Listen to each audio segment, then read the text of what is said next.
21e jour de notre calendrier de l'Avent du bonheur, bienvenue. Bienvenue à toutes celles et tous ceux qui veulent commencer par devenir plus heureux dans leur vie avant de devenir forcément de meilleures personnes. Aujourd'hui, l'objectif de cette vidéo est de voir comment implanter dans notre quotidien de nouvelles habitudes en fonction des hormones du bonheur que nous avons étudiées depuis 2 vidéos. Mais finalement, qu'est-ce qu'une habitude ? En fait, une habitude, c'est un comportement que l'on fait dans notre vie de manière répétitive et qui, dans le cerveau, se concrétise par des connexions entre 2 neurones et ces connexions sont de plus en plus fortes au fur et à mesure des répétitions. Ainsi, si l'on veut implanter une nouvelle habitude, par exemple à la place d'une mauvaise, il faudra la répéter de nombreuses fois afin qu'elle puisse devenir aussi forte, puis plus forte que la mauvaise habitude. Le cerveau aura toujours la possibilité de choisir entre les 2 habitudes, la mauvaise et la bonne. Et c'est l'émotion attachée à l'habitude, attachée aux conséquences de l'habitude, c'est l'émotion qui va déterminer le circuit que le cerveau prendra. Ce sera en fonction des fameuses récompenses que chaque hormone que nous avons vue recherche. Voici ainsi quelques habitudes que l'on peut avantageusement créer pour chacune des hormones et ce, en 45 jours. C'est le minimum. Et sachez aussi que quand on parle de 45 jours, c'est 45 jours où on le fait de manière régulière. Il suffit qu'il y ait un jour de loupé et il faut revenir à la case départ. Alors, pour la dopamine, qui recherche, je vous le rappelle, la joie de réussir, la joie de satisfaire ses besoins. Eh bien, prenez l'habitude de célébrer chaque jour les petits succès quotidiens que vous avez. Les gros succès ne durent pas, alors que les petits succès sont facilement accessibles, alors célébrez-les. Pendant 45 jours, et à raison de 10 minutes par jour, tentez aussi d'agir ou de réfléchir en direction de vos buts, en les divisant si nécessaire en plus petites tâches, facilement réalisables. Attention, il ne faut pas que ce soit trop facile, mais il ne faut pas aussi que ce soit trop difficile au risque d'abandonner. Là aussi, comme plein d'autres choses que je vous ai dites, faites-vous confiance, vous trouverez le juste dosage pour la tâche, ni trop facile ni trop difficile. Pour l'hormone l'endorphine, qui teste nos limites physiques, il faut prendre l'habitude de rire. Rire et non pas sourire. Ainsi, trouvez chaque jour des sujets drôles, des situations susceptibles de provoquer votre rire. Vous trouverez assez de vidéos hilarantes, notamment sur YouTube, vous savez, ces chats qui font les acrobates, ces chats qui jouent à James Bond. Si je peux, et si j'y pense après cette vidéo, je vous mettrai quelques liens qui sont sympathiques pour bien rigoler. A l'inverse, on peut aussi s'autoriser pendant 45 jours à pleurer si vous en ressentez le besoin. Il ne faut pas chercher à volontairement pleurer, seulement se permettre de baisser la garde, ce qui permet de se libérer de beaucoup de tensions musculaires. L'autre jour, j'ai pleuré avec ma fille simplement en regardant une publicité d'une grande surface où le mari avait perdu sa femme et essayait de retrouver la recette de sa sauce tomate, si je me rappelle bien. Et en fait, il allait et venait entre le magasin et chez lui pour racheter toujours les tomates, tous les ingrédients nécessaires. Et quand il a trouvé le juste équilibre, il a retrouvé la vraie recette de sa femme. Et dans la vidéo, elle apparaît en face de lui alors qu'il est en train de manger. Et voilà, les larmes me sont venues aux yeux. Une autre méthode pour l'endorphine est de faire des exercices physiques différents de d'habitude.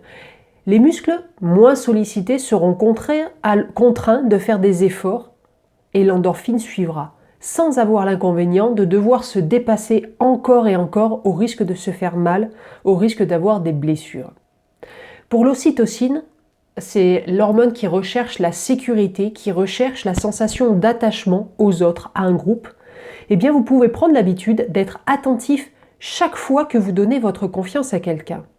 Commencez simplement à donner votre confiance à une personne que vous jugez peut-être difficile d'accès. Et ça peut être par le premier jour, juste tester un contact visuel. Le deuxième jour, ça peut être de parler de la pluie et du beau temps. Bref, rassurez-vous en contactant quelqu'un tranquillement pour tester votre sentiment de sécurité et d'attachement. Il y a aussi le fait de faire confiance parce que ça n'implique pas nécessairement de ne pas vérifier que celle-ci est méritée.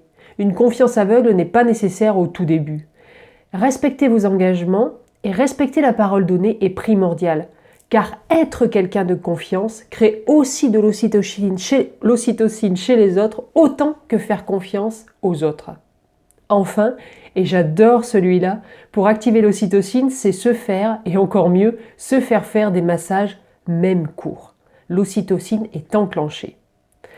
Pour la dernière hormone, la sérotonine, je vous rappelle, c'est celle qui recherche les honneurs, celle qui recherche le respect. Vous pouvez par exemple prendre l'habitude d'exprimer votre fierté concernant un acte accompli dans la journée.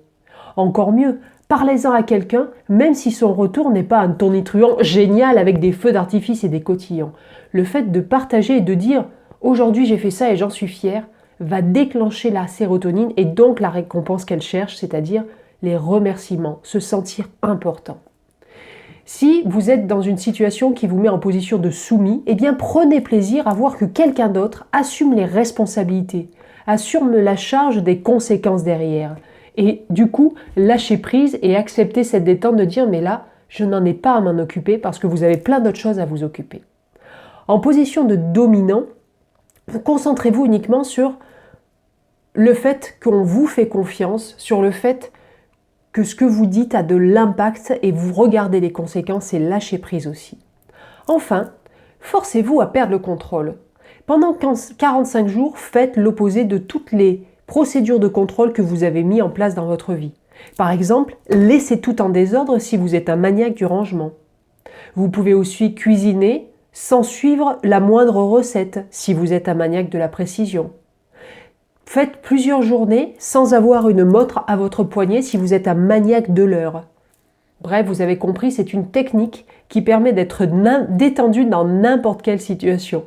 Vous lâchez prise.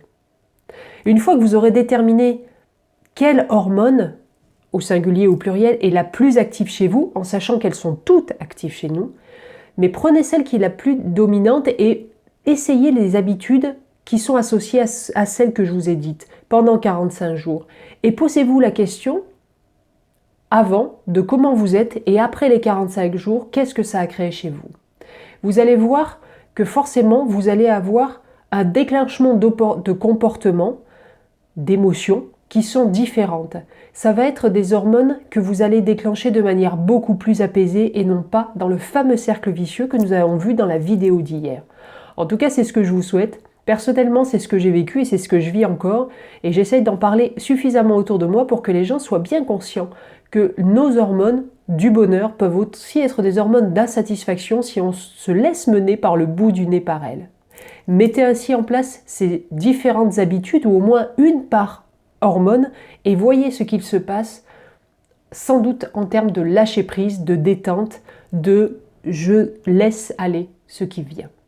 Je vous souhaite une belle journée, détendez-vous, pensez à ces hormones et pensez à laquelle est la plus importante pour vous dans votre vie et faites quelques petites habitudes qui vous sont utiles. Je vous souhaite une belle journée et n'oubliez pas, si vous considérez que ces vidéos vous sont utiles, peuvent vous rendre plus heureux et peut-être plus heureux aussi des personnes de votre entourage, alors diffusez-les par tout moyen que vous jugerez utile. À bientôt, à demain en fait.